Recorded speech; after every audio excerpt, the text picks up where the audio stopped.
এই শীতের সময় আমি পিঠে খেতে খুবই পছন্দ করি।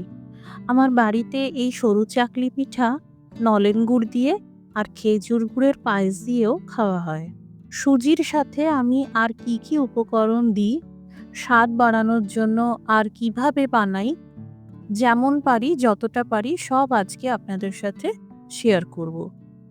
আজকের রেসিপি সুজি দিয়ে সরু চাকলি পিঠা। নমস্কার, আপনারা দেখছেন মৌয়ের সাথে রান্নাবান্না। পছন্দ হলে একটি করে লাইক দিয়ে রেসিপিটি শেয়ার করে দেবেন। আরও নতুন নতুন রেসিপি পাওয়ার জন্য আমার চ্যানেলটি সাবস্ক্রাইব করে রাখুন। এখানে একটা স্টিলের বাটি নিয়েছি।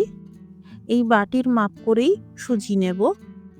আমি 2 জন ব্যক্তি ভরপুর খেতে পারবে এমন পরিমাণে সরু চাকলি পিঠে বানাবো, তাই হাফ বাটি সুজি নিলাম।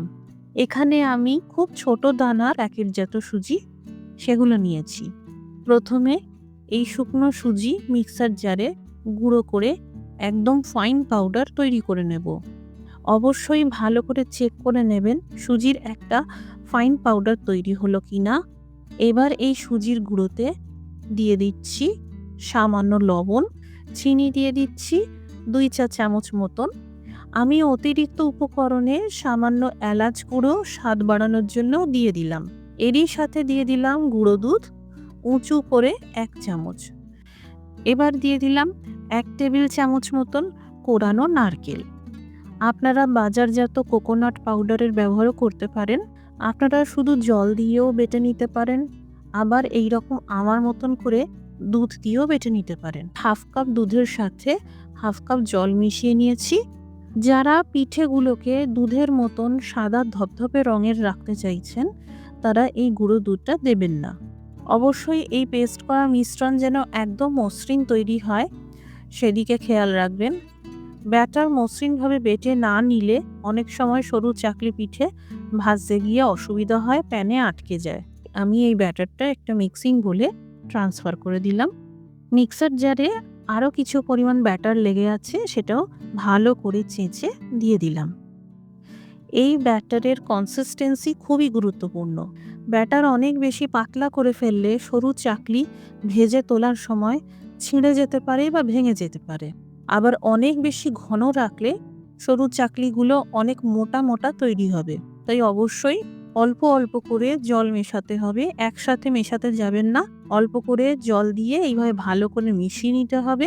তার জন্য বারে বারে জল দেবেন, কিন্তু অল্প অল্প করে দেবেন, যাতে একসাথে অনেকটা জল বেড়ে না যায় আর ব্যাটার অনেক বেশি পাতলা না হয়ে যায়। এই দেখুন, দেখতে অনেকটা পাতলা দুধের মতন লাগছে। এই রকম ঘনত্ব হতে হবে। এখানে আমার এই ব্যাটার পাতলা করে নিতে একটা চায়ের কাপের মাপ করে মোট হাফ কাপ জল খরচ হলো। নামমাত্র তেল দিয়েই এই পিঠে ভাজা হয়ে যায়। যখন প্যান ভালো মতন গরম হয়ে যাবে, আঁচটা একদম কমিয়ে দিয়ে ব্যাটার ঢেলে দিতে হবে। ব্যাটার ঢালার পর 2 মিনিট কম আঁচে ঢেকে রাখতে হবে। 2 মিনিট পর দেখবেন এইরকম ড্রাই হয়ে গেছে, আর চারধারটা অল্প অল্প করে প্যান বা কড়াই যেটা ব্যবহার করবেন তার সারফেসটা একটু ছেড়ে দিয়েছে। এবার আলতো হাতে এইভাবে আস্তে আস্তে করে চারদিক থেকে একটু ঠেলে ঠেলে তুলে দিতে হবে। এই সরু চাকলি খুবই নরম হয়, ভেঙে যাওয়ার একটা রিস্ক থাকে, তাই সবসময় খুব সাবধানে এইভাবে ফোল্ড করে নিতে হবে আর আস্তে করে এইভাবে তুলে নিতে হবে। আঁচটা একদম কম রাখবেন, না হলে আবার পিঠেগুলো অনেক বেশি ভেজে যাবে আর কালারটাও নষ্ট হয়ে যাবে।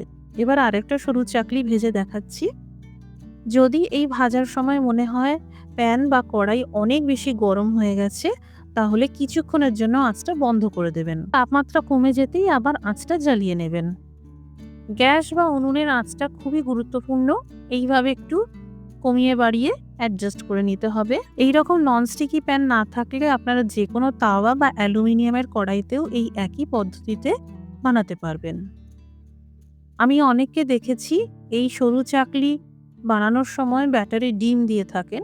আমি ডিম দিই না, তবে আপনাদের পছন্দ হলে ডিম মিশিয়ে নিয়েও ব্যাটার তৈরি করে নিতে পারেন।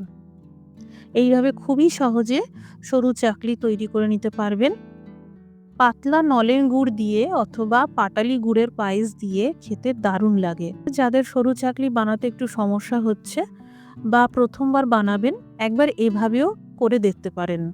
বাড়িতে বানালে কমেন্ট করে জানাতে পারেন কেমন তৈরি হলো। রেসিপিটি দেখার জন্য অসংখ্য ধন্যবাদ। সবাই ভালো থাকুন, সুস্থ থাকুন।